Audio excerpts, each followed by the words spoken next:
Michael Keaton might have his next appearance in Spider-Man No Way Home, or Morbius, or Venom Let There Be Carnage, depending on which one comes first. Seems like it's Venom, but I guess we just have to wait and see. As it turns out, he doesn't even know what's going on between any of the films or his appearances. This piece of info came at us from a sit-down interview with The Hollywood Reporter, where Michael Keaton was asked about his upcoming project and reprising his role in Morbius, which obviously is in some way, shape, and form connected to Spider-Man, but maybe not the MCU Spider-Man. But of course, he also plays the Vulture in the MCU, and he's playing the same character in Morbius. And there's been hints that he's going to appear in Venom Let There Be Carnage, but who knows in regards to that, so we don't even know what's going on.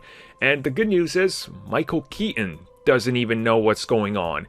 He says that he went down to Atlanta to talk to Marvel, and they were pretty much breaking down everything to him, going over everything, explaining to him how Vulture connects to this and that, and he just sat there, nodded his head, kept nodding his head, and then they realized he has no idea what's going on. And then he confirmed, I have no idea what you guys are talking about. So let me clarify what he's saying.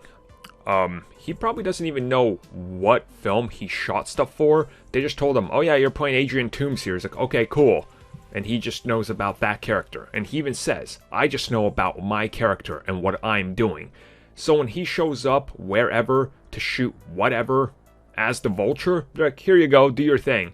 And then he's being sat down there. So there's this thing called the multiverse, right? And Morbius is somehow connected to it, but check out Venom over here. And you know that cameo? Well, check out this thing over here, because the next Spider-Man film is about the multiverse, and we're bringing back old villains from the old franchise that don't connect to the multiverse, but there's also this franchise that got cut off short, and that has Electro, and he's from the multiverse. Unless you're a hardcore person, which clearly Michael Keaton is not, you have no idea what they're saying. So I understand it from his perspective. He just sat there and he's like, I have no idea what you insane people are talking about. And, you know, good for him.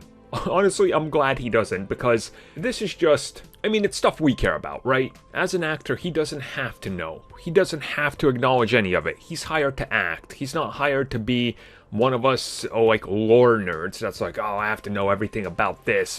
What issue did appear in, right? Like, no, that's us most hardcore people. Nobody cares about that. As an actor, he's given a job. They were trying to explain it to him, and he was just like, I don't know. I have no idea what you're talking about. And they realized that. They're like, okay, we're just going to stop here. Good on them. I can see why he's confused. Nobody seems to know what's going on. I mean, remember when Amy Pascal was like, yeah, we're adjacent to the MCU. And Feige gave her that face of like, what? Huh? It's kind of like that.